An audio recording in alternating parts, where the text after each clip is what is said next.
এখানে একা এই বনে বসে আছি, বাঁশি বাজাচ্ছি। কার জন্য? কে আছেন এখানে? কেউ নেই। আমার প্রজা, আমার রাজ্য, আমার পরিবার আমার থেকে অনেক দূরে আছেন। আমি এখানে একা এই বনে বসে এই আকাশের এই রঙের, গাছের এই সব ফলের, মাটির সুবাসের আনন্দ উপভোগ করছি। কেন? আমি হলাম দ্বারকাধীশ। এমন কি রাজকীয় বা ভৌতিক সুখ রয়েছে যে আমি ওখানে পেতে পারি না? সবকিছুই পেতে পারি, তাও এখানে বনে একা বসে আছি। কোন সুখ খুঁজে চলেছি? একা থাকার সুখ। আমরা প্রত্যেকদিন অনেক মানুষের সাথে, চিন্তাধারার সাথে, কর্মের সাথে, পরিস্থিতির সাথে, সুখ দুঃখের দ্বারা বেষ্টিত থাকি। জীবনের এই চক্রে আমরা জড়িয়ে পড়তে থাকি। যতই আমরা এই সমস্যার সমাধান করি, আমরা ততই এতে জড়িয়ে পড়ি। আমরা এতটাই জড়িয়ে পড়ি যে যখন আমরা আয়নায় নিজেদের দেখি, তখন আমরা নিজেদের চিনতেই পারি না। এমন মনে হয় যেন আমরা নিজেদের হারিয়ে ফেলেছি। সেই জন্য প্রত্যেক দিন আপনি কিছু সময় নিজের সাথে কাটান একান্তে। এটা অত্যন্ত আবশ্যক। নিজের অস্তিত্বের গভীরে গিয়ে দেখতে শিখুন, নিজেকে বুঝুন। অদ্ভুত শান্তির অনুভূতি হবে। যেমন এই বায়ু, এই বৃক্ষ, এই পুষ্প, এই নিসর্গ, এদের মতো আপনিও কখনো একলা হতে শিখুন। কখনো নিসর্গের একটা অংশ হয়ে দেখুন। এই মন প্রসন্ন হয়ে বলবে, রাধা রাধা। ওমাই কি, আমি কখন থেকে এখানে অপেক্ষা করছি, হাত পেতে দাঁড়িয়ে রয়েছি যাতে একটা ফল আমার হাতে এসে পড়ে এবং সেটা আমি খেতে পারি। কখন থেকে অপেক্ষা করছি, কিন্তু সেটা হচ্ছেই না। এবার আপনি বলবেন যে এসব কি বলছি, এ কি অদ্ভুত কথা বলছি। যদি ফল খেতে হয় তাহলে আমাকে বৃক্ষে চড়তে হবে, ফলের কাছে পৌঁছতে হবে, তবেই তো ফল পাবো। এবারে এটা অত্যন্ত সহজ ব্যাপার, কিন্তু এই বিষয়টা আপনি নিজের জীবনের প্রসঙ্গে ভেবে দেখুন।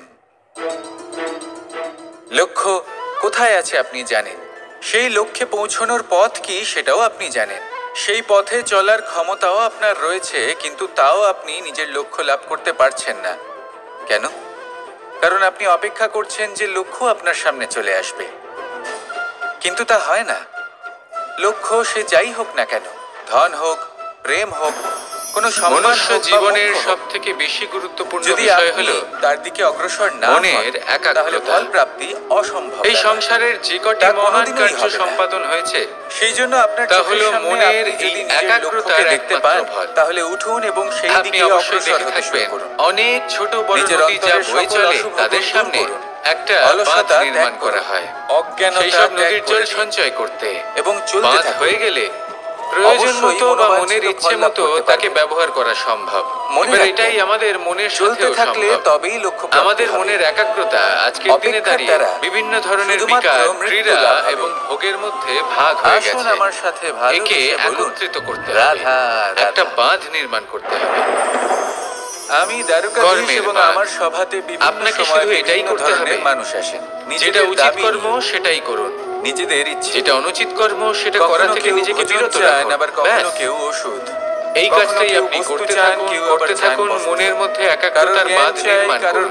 আর একবার যদি তা নির্মাণ হয়ে যায়, তাহলে যখন চাইবেন, যেখানে চাইবেন, যতটা চাইবেন, আমি একাগ্রতা প্রয়োগ করতে পারবেন। পূর্ণ করি না। আর একবার যদি আপনি এটা শিখে যান, তাহলে এই সংসারকে বদলে ফেলার মতো কাজ আপনি করতে পারবেন, সমাজকে শুধরাবার মতো কাজ করতে পারবেন। নিজের প্রজার ইচ্ছে তাহলে এই মনকে একাগ্র করুন আর আমার সাথে ভালোবেসে বলুন, সমস্যাগুলি বুঝতে পারে না রাধা, তাদের সুখ স্বাচ্ছন্দ্য প্রদান করে। আমরা সবাই ফল খাই, কিন্তু আমাদের সেই ফলই প্রিয় হয় যে পরিপূর্ণ হয়ে ওঠে, সবল ব্যক্তি, যেটা নম্র হয়, আর যে কোনো গৃহস্থ ব্যক্তি আর যে কাজ করতে সক্ষম, যাদের রঙে বাহার দেখা যায়, তার পরিশ্রম দ্বারা। সেইভাবে জীবনে আমরা নানান মানুষের সাথে পরিচিত হই, নিজের প্রয়োজন, কিন্তু সেই মানুষই আমাদের মনে ছুঁয়ে যায় করা উচিত, যারা বিনম্র, এটা অত্যন্ত প্রয়োজন, যাদের বাণী খুব, আর এগুলো তিনি করতে পারেন, যাদের অন্তরে আত্মবিশ্বাসের একটা তেজ, একটা রং দেখা যায়। অথবা জ্ঞানের এবার এমন ভিত্তিতে ব্যক্তি আমরা কি করে হব? এই পথে ঠিক চলতে সেইভাবেই হবে, যেমন একটা পরিশ্রম ফল, করতে হবে, রোদ, তবেই সে কিছু বর্ষা, অর্জন করতে পারবে। শীত, এবার এমন বায়ু, কোনো ব্যক্তি এই যার সকল এসব কিছুতে সংকটময় কোনো রুচি নেই, পরিস্থিতির যে সম্মুখীন কিছুই হয়ে করতে চায় না, পরিপক্ক হয়ে ওঠে, সে সেইভাবেই কিছুই মানুষ অর্জন করতে পারবে সংকটময় না। পরিস্থিতির এবার সম্মুখীন হয়ে এরকম কোনো পরিপক্ক হয়ে ব্যক্তিকে ওঠে। যদি আমি কোনো সংকটের বস্তু সম্মুখীন প্রদান হয় করি, তাহলে অভিজ্ঞ হবে, আর তাহলে এই কি হবে? অভিজ্ঞতাই শিক্ষা দিয়ে যাবে। সে পরাধীন এই হয়ে অভিজ্ঞতা যাবে। আমাদের শিখিয়ে দেয় যে আমাদের সেটা বিনম্র উচিত হবে না। থাকতে হবে। অহংকার করে তাহলে কোনো লাভ কি নেই। করা উচিত? মধুর তাকে বাণীর যে কি পথ মূল্য দেখানো। তা আমরা শিখতে পারি। এই তাকে অভিজ্ঞতাই বোঝাতে হবে যে কোন আমাদের পথে বুঝিয়ে চলে দেয় যে উচিত তুমি নিজের অনুচিত লক্ষ্য কোনটা প্রাপ্ত আমাদের করতে পারবে। দৃষ্টিভঙ্গি তৈরি করে। শিল্প, আর এই দৃষ্টিভঙ্গি দ্বারা আচরণ এবং আত্মবিশ্বাস ব্যবসা জাগ্রত হয়। এই পথে কিভাবে চলে সেটা সেই জন্য শেখাতে জীবনে হবে। কখনো বিপদ থেকে আর দূরে আমি সেটাই পালাবেন করি। না। সেগুলোর সম্মুখীন তার ফলে হন, কি হয়? অভিজ্ঞতা লাভ করুন, তার থেকে ব্যক্তি শিক্ষা লাভ স্বাধীন করুন, হয়ে এইভাবেই যায়। পরিপক্ক হবে। সংসারে সে আসুন যা আমার চাইবে সাথে তাই প্রাপ্ত ভালোবেসে করতে বলুন, পারবে। কখনো রাধা, কারোর থেকে কিছু রাধা। চাইবার প্রয়োজন পড়বেই না। ধন সঞ্চয় করা এই সম্ভব, কথাটা সবসময় মনে রাখবেন। আর সেই জন্য যখনই ধন দান করবেন তা ভাবনা সবথেকে চিন্তা করে বেশি মূল্যবান এমন ভাবে দান সম্পত্তি করবেন যাতে নয়। সামনের ব্যক্তি এবার আপনি বলবেন এই আমি স্বাধীন কি হতে পারে। বলছি? এই পরাধীন ধন নয়। খুব মূল্যবান, আমরা সকলে আসুন অর্জন আমার করতে সাথে ব্যস্ত। ভালোবেসে বলুন, সেটা এই কারণে, কারণ রাধা, আপনারা জানেন না এই রাধা করতে সংসারে শিখুন। সব থেকে বেশি মূল্যবান সম্পত্তি পাণ্ডব। কি। এ হলো সেই পাণ্ডবরা সম্পত্তি বন যা থেকে কখনো এসেছে। সঞ্চয় করা সম্ভব নয়। ওনাদের কাছে না কোনো ধন আপনার ছিল, কাছে যতই না ধন কোনো থাকুক, সম্পদ, তা দিয়ে আপনি না বিদ্যা। স্বাস্থ্য লাভ করতে পারেন, বাড়ি কিনতে পারেন, নিজের আদি পরিশ্রমের ইত্যাদি। দ্বারা ওনারা কিন্তু বিদ্যা অর্জন করেছেন। আপনি যতই আর তার ধনী হন দ্বারাই না কেন, সম্পদ ফেলে অর্জন আসা করলেন, দিনের আর একটা ধনও মুহূর্ত অর্জন আপনি করলেন। লাভ করতে পারবেন না। এই পাণ্ডব ছিলেন এই অত্যন্ত একটা কুশল মুহূর্ত, এবং এই সময়। শক্তিশালী। এটাই যুধিষ্ঠির নিজের হলো পরিশ্রম সংসারের দ্বারা সব থেকে এমন জ্ঞান মূল্যবান অর্জন করেছিলেন সম্পত্তি। যে এই সংসার ওনাকে একবার চলে গেলে ধর্মরাজ তা যুধিষ্ঠির কখনোই অভিহিত ফিরে আসে করেছিল। না। দেখতে আর এই গেলে মুহূর্ত পাণ্ডবদের কাছে সবকিছুই যতই ছিল। চলে যাক না কেন, কিন্তু যখন আমরা বিষয় এলো স্মৃতির মাধ্যমে আরো ধন সেগুলি লাভ করার, যাপন করতে পারি, তার আনন্দ তখন উপভোগ যুধিষ্ঠির, করতে পারি। যিনি আর পাণ্ডবদের যার সাথে মধ্যে আমরা জ্যেষ্ঠ, সময় অতিবাহিত করেছি, তিনি সকল তার পাণ্ডবদের সাথে স্মৃতিতে আমরা দ্রুত চিরকাল ক্রীড়ায় জীবিত অংশগ্রহণ থাকতে করে পারি। ফেললেন।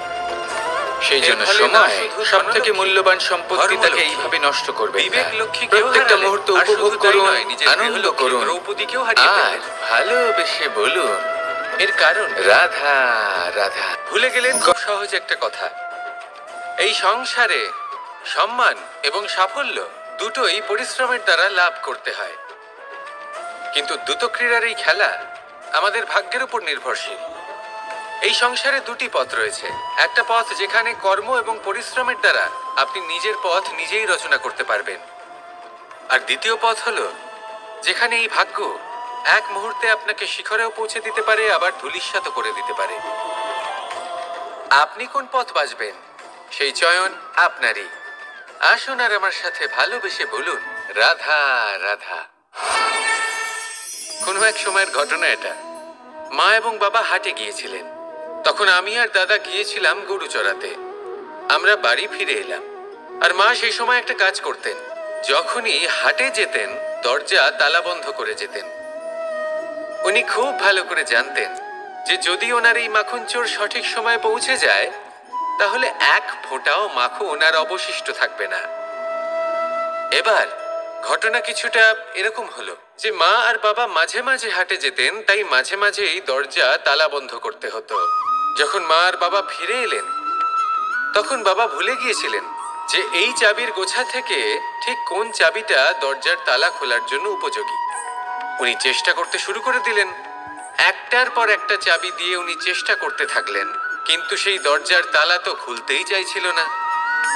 ওনার মাথা থেকে ঘাম পড়তে শুরু করলো। তখন মা বললেন যে তালা ভেঙে দেওয়া যাক। মা চলে গেলেন, আর বাবা বললেন না না দাঁড়াও, আর কিছু চাবি বাকি আছে, এটা হয়তো খুলতে পারবো। মা হাতুড়ি নিয়ে চলে এলেন সেই তালা ভাঙার জন্য, আর তখনই বাবা শেষ চাবিটা প্রয়োগ করলেন আর দরজার তালা খুলে গেল। যদি উনি চেষ্টা না করতেন তাহলে এই তালাটাও ভেঙে যেত আর চাবিটাও নষ্ট হয়ে যেত, ঠিক কিনা? এবার এই ঘটনাটা আমি দেখেছিলাম, আর আমার মনে হলো যে কখনো কখনো এই চাবির গোছার মধ্যে থেকে শেষ চাবিটাও কিন্তু জীবনের দরজা খুলে দিতে পারে। সেজন্য আপনি যদি জীবনে সাফল্য লাভ করতে চেষ্টা করেন, নিজের লক্ষ্যে পৌঁছতে চান, তাহলে হার মানবেন না। হয়তো দেখবেন আপনার পরবর্তী প্রচেষ্টা বা এই অন্তিম প্রচেষ্টা আপনাকে সাফল্যের পথে নিয়ে গেল।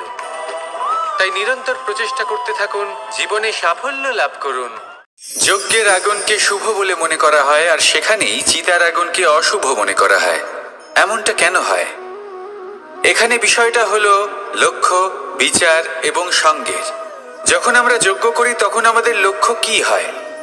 পরিবেশকে আরো পবিত্র করে তোলা, ইতিবাচক করে তোলা। আমাদের লক্ষ্য শুভ হয়। তারপরে আসে বিচার। এই পরিস্থিতিতে সেই বিচার হলো অগ্নি। স্ফুলিঙ্গ থেকে তীব্র আকার ধারণ করে সমস্ত কাঠকে পুড়িয়ে দেয় এবং সুগন্ধ ছড়িয়ে দেয়। অর্থাৎ যদি আপনার লক্ষ্য শুভ হয় তাহলে তা নিজেই শুভ বিচারধারাকে আমন্ত্রণ জানায়। এই শুভ বিচার তখনই আসবে যখন আপনার সংকল্প শুভ হবে। অন্যদিকে হলো চিতার আগুন। এর লক্ষ্য কি? একটা দেহকে পরধামে পৌঁছে দেওয়া। সবার শেষে সবকিছু আপনার উপরে নির্ভরশীল যে আপনি কোনটা চয়ন করতে চান। আপনার লক্ষ্য যদি শুভ হয় তাহলে আপনার বিচার এবং সঙ্গতি আর তার পরিণাম সবই শুভ হবে। আসুন আর আমার সাথে ভালোবেসে বলুন, রাধা রাধা। এই সংসারের প্রত্যেক বস্তুর, প্রত্যেক পরিস্থিতির, প্রত্যেক আবেগের দুটি দিক আছে। এর মধ্যে পার্থক্য করা সম্ভব শুধুমাত্র দৃষ্টিভঙ্গির দ্বারা। যদি কোনো ব্যক্তি পর্বত শিখরে দাঁড়িয়ে থাকেন তাহলে উনি এটাই দেখতে পাবেন যে এই জলের ধারা সমুদ্রের দিকে বয়ে চলেছে। আরেক ব্যক্তি যিনি সমুদ্রের কাছে দাঁড়িয়ে আছেন তার এটাই মনে হবে যে এই জলের ধারা সমুদ্রের দিকে আসছে। এখানে বিষয়টা হলো দৃষ্টিভঙ্গির, আর এটাই সময়ের সাথেও হয়ে থাকে। অনেক সময় মানুষ চিন্তিত হয়ে পড়েন, ত্রস্ত হয়ে পড়েন যে তার কাছে হয়তো খুব কম সময় আছে, তাতে তিনি অনেক কিছুই করতে পারবেন না, আর একটু সময় থাকলে খুব ভালো হতো। তিনি এইভাবেও ভাবতে পারেন যে অল্প হলেও সময় বাকি তো রয়েছে, অর্থাৎ যা অবশিষ্ট আছে তাকে সংরক্ষণও করা সম্ভব, তাতে জীবন যাপনও করা সম্ভব। আর এটা নির্ভর করছে আপনার উপর। তাই দৃষ্টিভঙ্গি ইতিবাচক রাখুন। জীবনে দুই ধরনের আবেগ রয়েছে যার কোনো মূল্য নেই। আমার কথার অর্থ এটা নয় যে এদের কোনো গুরুত্ব নেই। গুরুত্ব যথেষ্টই রয়েছে, শুধু এদের জন্য আপনাকে কোনো মূল্য দিতে হয় না। প্রথম আবেগ হলো আনন্দ, প্রসন্নতা। এটা আপনি যে কোনো জায়গায় খুঁজে পেতে পারেন যদি আপনি খুঁজে পেতে চান। আপনি কোনো পুষ্পের সৌন্দর্য দেখে প্রসন্ন হতে পারেন। বায়ুর কারণে যখন একটি বৃক্ষ শিহরিত হয় সেটা দেখে আপনি প্রসন্ন হতে পারেন। একটা ছোট্ট শিশুর কলরব শুনেও আপনি প্রসন্ন হতে পারেন। একটা ক্রন্দনরত বালককে হাসিয়ে আপনি প্রসন্ন হতে পারেন। সবকিছু আপনার উপর নির্ভরশীল। সেখানে আরেকটি আবেগ হলো দুশ্চিন্তা। মানুষ বড়ই দুশ্চিন্তা করতে থাকে। আজ আমি এই কাজ করেছি, সেই বিষয়ে চিন্তা। আজ আমি এই কাজ করতে পারিনি, সেই বিষয়ে চিন্তা। কাল আমাকে এই কাজ করতে হবে, সেই নিয়ে চিন্তা। আমি কি সেই কাজটা করতে পারবো, সেই বিষয়েও দুশ্চিন্তা। চিন্তা সর্বত্র রয়েছে, যার জন্য মূল্য দিতে হয় না। যত চান আপনি একত্রিত করতে পারেন। একটা গুরুত্বপূর্ণ কথা মনে রাখবেন, প্রসন্নতা জীবনের একটা নতুন সূত্রপাত। সেখানে দুশ্চিন্তা হলো জীবনের চিতার সমান। এবার এই দুটি আবেগ হলো মূল্যহীন। দুটোই আপনার সামনে আছে। কোনটা চয়ন করবেন আপনি? দুশ্চিন্তা নাকি প্রসন্নতা? সিদ্ধান্ত আপনারই। আসুন আর আমার সাথে ভালোবেসে বলুন, রাধা রাধা। ধন, সম্পত্তি, এগুলো আসলে কি? এগুলো শুধু সেই মূল্য যার দ্বারা আমরা কোনো কিছু অর্জন করতে পারি। এবার এই ধনের দ্বারা এই সংসারে অনেক কিছু লাভ করা সম্ভব, কিন্তু সেই সব কিছুই শুধুমাত্র ভৌতিক বস্তুই হবে। ভৌতিক সামগ্রী, ভৌতিক সুবিধা। অর্থাৎ আপনার কাছে যতই ধন থাকুক তা আপনাকে শান্তির ঘুম এনে দিতে পারবে না। আপনাকে জীবনের বাস্তব সুখের অনুভূতি লাভ করাতে পারবে না, কারণ এগুলো ভৌতিক ধন। এই ভৌতিক বস্তুই অর্জন করাতে সক্ষম। বাস্তবিক ধন কি? যদি এই প্রশ্ন আপনার মনে আসে তাহলে তার উত্তর আমি আপনাকে দেব একটা উদাহরণের মাধ্যমে। কখনো আপনি শুনে থাকবেন যে একজন পিতা আজীবন অনিষ্ট করেন, অনর্থ করেন, খারাপ কাজ করেন শুধু ধন অর্জনের জন্য। তিনি ভাবেন যে আমি ধন অর্জন করব আর নিজের সন্তানকে একটা উজ্জ্বল ভবিষ্যৎ প্রদান করব, একটা সুখ স্বাচ্ছন্দ্যময় জীবন দান করব। এবার সন্তান যখন জন্ম লাভ করে তখন সে ভাগ্যের জোরে সেই ধন ভোগ করে। যেরকম সে পায় সেরকমই তার ব্যবহার সে করে। কখনো আপনি এটাও দেখে থাকবেন যে সেই সন্তান সমস্ত ধন নষ্ট করে ফেলে, আর সেই পিতা যিনি সমস্ত ধন সঞ্চয় করেছেন, যিনি সেই ধনের প্রভু, আজ সেই ধনের প্রহরী হয়ে রয়েছেন। এবার এরকম কেন হয়? এরকম তখনই হয় যখন সেই পিতা বুঝতেই পারেন না যে তার জীবনের আসল ধন কি। সেই আসল ধন তার সন্তানকে সে দিতেই পারে না। যদি পিতা তার সন্তানকে কর্মের জ্ঞান দিতে পারেন, উচিত কোনটা অনুচিত কোনটা সেই শিক্ষা দিতে পারেন, সংস্কারের প্রকৃত শিক্ষা দিতে পারেন, তবে সেটা ধনের থেকে অনেক বেশি গুরুত্বপূর্ণ। এটাই হলো জীবনের বাস্তব ধন। আপনি সেই কথা তো অবশ্যই শুনে থাকবেন, কুসন্তান হলে ধন সঞ্চয় করে কি হবে, সুসন্তান হলে ধন সঞ্চয় করে কি হবে।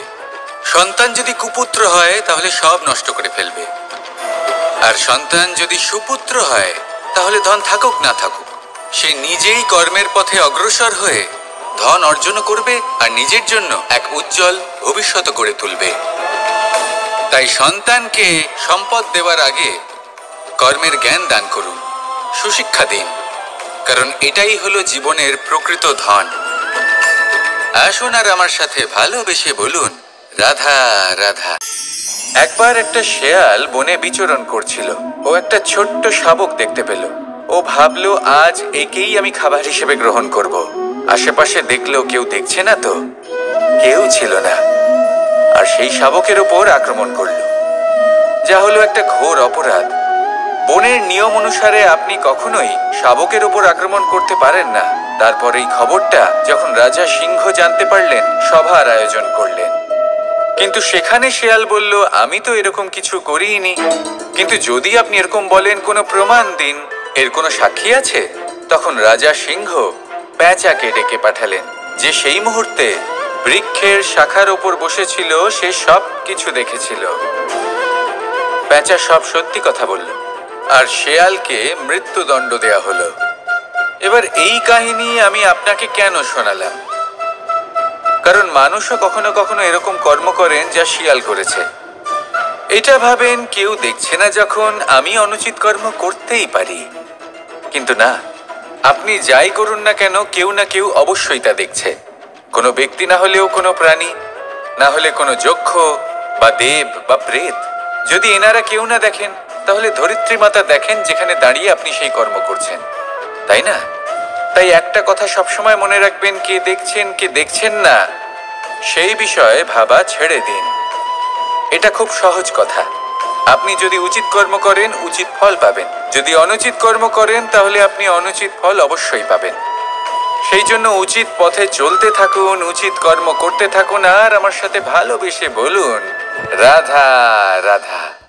আমরা সবাই জীবনে নিজের জন্য সবচেয়ে ভালোটাই চাই, সবচেয়ে ভালো সুবিধা পেতে চাই, সবচেয়ে বেশি সম্মান পেতে চাই।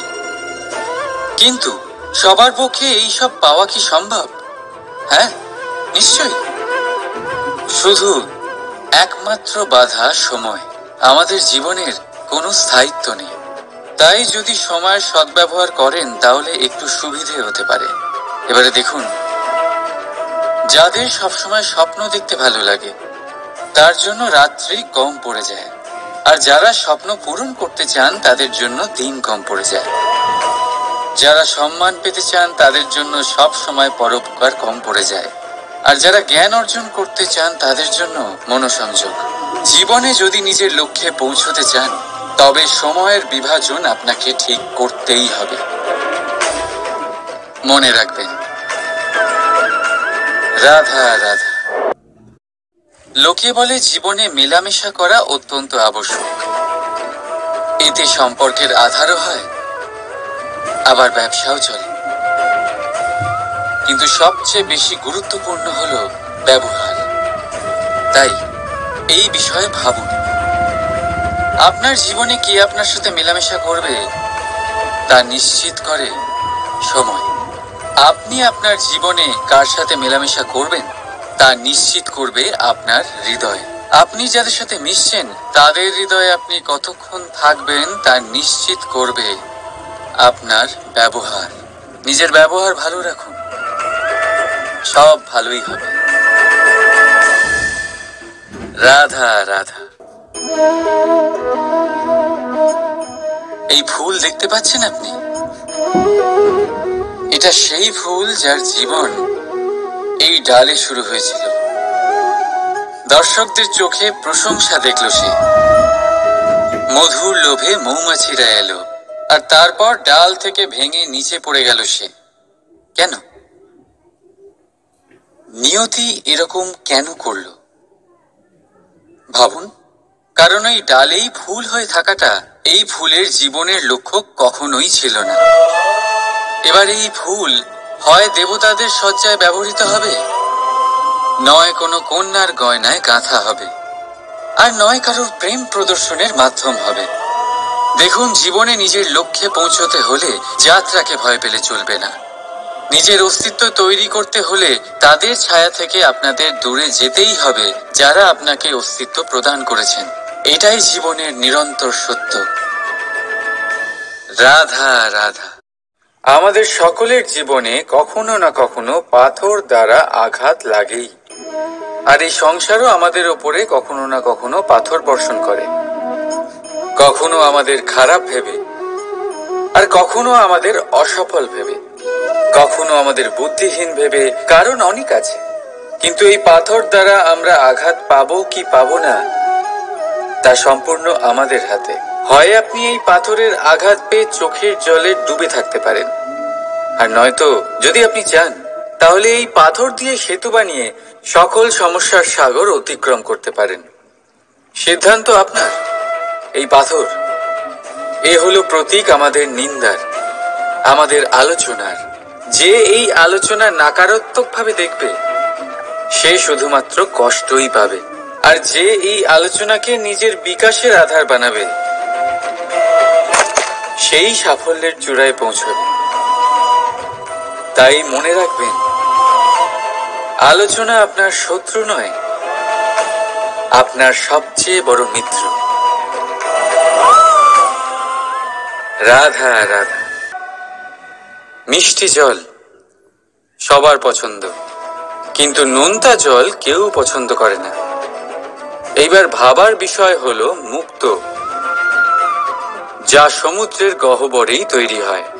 নোনতা জলের মধ্যে থেকেই প্রতি মুহূর্তে অন্য প্রাণীদের থেকে বেঁচে নিজের অস্তিত্বকে বাজি রেখে ঝিনুক মুক্ত প্রদান করে থাকে। কখনো ভেবেছেন কেন? কারণ সংকটের সম্মুখীন না হয়ে, চরম পরিস্থিতির সাথে না জড়িয়ে আপনার কখনোই সুখ প্রাপ্তি হবে না।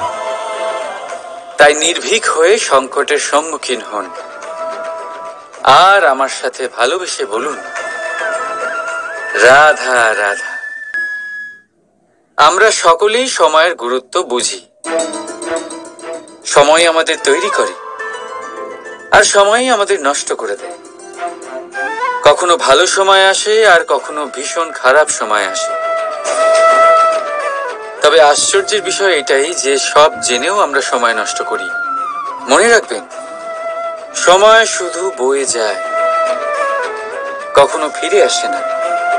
তাই ভালো সময় আসার অপেক্ষায় সময় নষ্ট করবেন না। যাই করবেন আজ, এক্ষুনি, এই মুহূর্তে শুরু করুন। তা সেটা কাউকে আনন্দ দেওয়াই হোক, বা নিজেকে বদলানোর চেষ্টা করা হোক, যাই হোক না কেন, বিলম্ব করবেন না। কারণ সময় শুধুমাত্র তাকেই সঙ্গ দেয় যে সর্বদা সময়কে সম্মান করে। রাধা রাধা। কোথায় আছে সবকিছু সীমা থাকে, মুশকিলের, কষ্টের, সংকটের, অন্ধকারের। যার কোনো সীমা নেই তা হলো কেবলমাত্র কঠোর পরিশ্রমের। আপনি নিশ্চয়ই দেখেছেন, রাত্রি যতই অন্ধকারময় হোক, তারারা পরিশ্রম করে তার সাথে লড়তে থাকে, আর অবশেষে সকাল হয়েই যায়। ঝড়ে পাখিদের বাসা ছিন্ন বিচ্ছিন্ন হয়ে যায়, কিন্তু পাখিরা নিজের পরিশ্রম দ্বারা তা আবার বানিয়ে নেয়। কারণ যা সীমিত তাকে অসীমের কাছে হারতে হয়, আর পরিশ্রম অসীম। রাধা রাধা। প্রবাহিত নদী কত সুন্দর হয়, বলিষ্ঠ হয়। যেদিক দিয়ে বয়ে যায় সেখানে এক নতুন জীবন প্রদান করে, ধরণীকে উর্বর করে, আকাল দূরে রাখে। আর হয়তো এই জন্যই নদীকে মায়ের মতো পুজো করা হয়।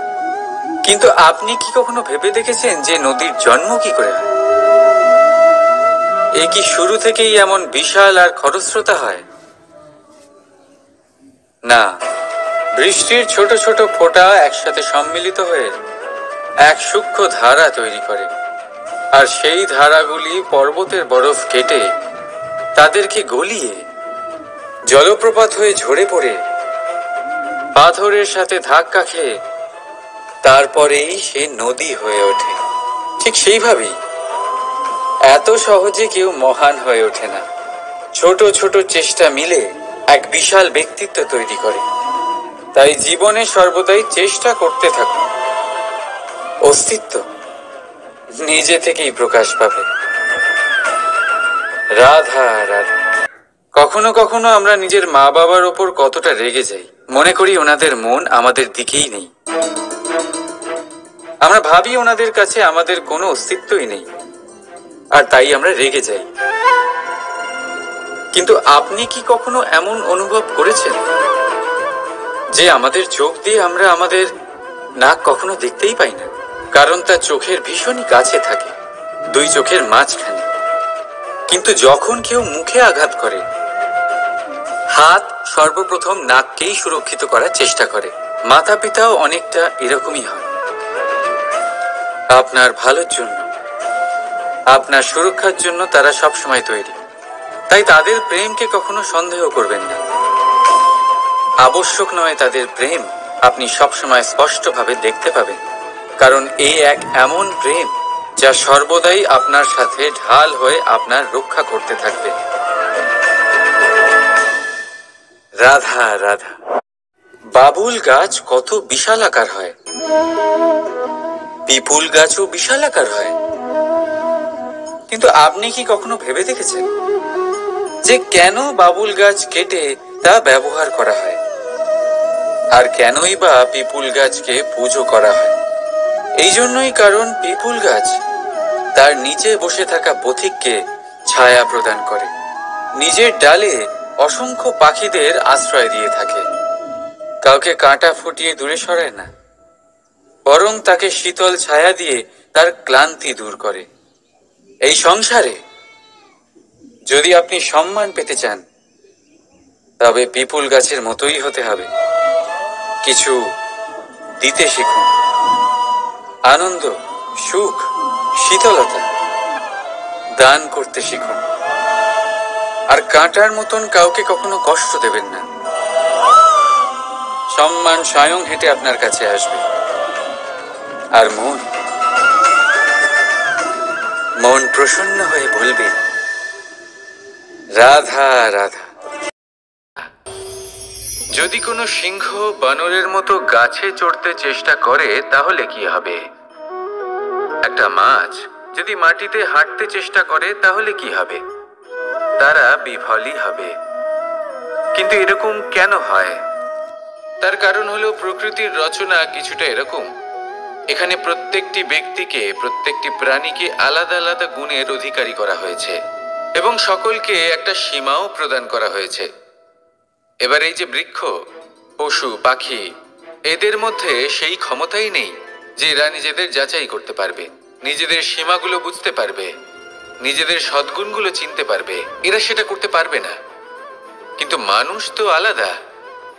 মানুষের কাছে সেই বিশেষ শক্তি আছে যে তারা পূর্ণরূপে নিজেদের যাচাই করতে পারবে, নিজেকে পূর্ণরূপে বুঝতে পারবে, নিজের দোষ, নিজের অপগুণ, নিজের সদ্গুণ, নিজেদের সীমাগুলো তারা বুঝতে পারবে। আর এটা অত্যন্ত গুরুত্বপূর্ণ। কথায় আছে যে যদি সাফল্য লাভ করতে হয় তাহলে নিজেকে যাচাই করে নিতে হবে। তাই নিজেকে যাচাই করুন, নিজের সাথে পরিচিত হয়ে যান এবং জীবনে কর্ম করতে থাকুন। সাফল্যের শিখরে অবশ্যই পৌঁছে যাবেন। আর ওখানে যদি যান তাহলে এই মন প্রসন্ন হয়ে অবশ্যই বলবে, রাধা রাধা। জীবনে গতি অত্যন্ত গুরুত্বপূর্ণ, মতিও হলো গুরুত্বপূর্ণ, এবং তার থেকেও বেশি গুরুত্বপূর্ণ হলো সঙ্গতি। একটা জলের ফোঁটা, তার মধ্যে গতি থাকে, প্রকৃতির মধ্যে তা লাভ করার ইচ্ছে নিহিত থাকে। কিন্তু এই যে সঙ্গতি, তা নির্ধারিত করে যে এই জলের ফোঁটা ঝিনুকের মুখে পড়ে মুক্তোতে পরিণত হবে, নাকি বিষাক্ত সাপের মুখে পড়ে বিষে পরিণত হবে। এবার দেখুন, এই জঞ্জাল স্বর্ণকারের দোকানের সামনেও থাকে এবং জঞ্জাল একজন ব্যবসাদারের দোকানেও থাকে। কিন্তু জঞ্জাল যা স্বর্ণকারের দোকানে থাকে তা ব্যবসাদারের দোকানের জঞ্জালের থেকে অনেক বেশি মূল্যবান, কারণ তার মধ্যে সোনার কণার সঙ্গতি থাকে। সেই জন্য জীবনে সঙ্গতির উপর বিশেষ গুরুত্ব দেবেন। যেমন সঙ্গতি তেমনই আপনি হবেন। আসুন আমার সাথে ভালোবেসে বলুন, রাধা রাধা।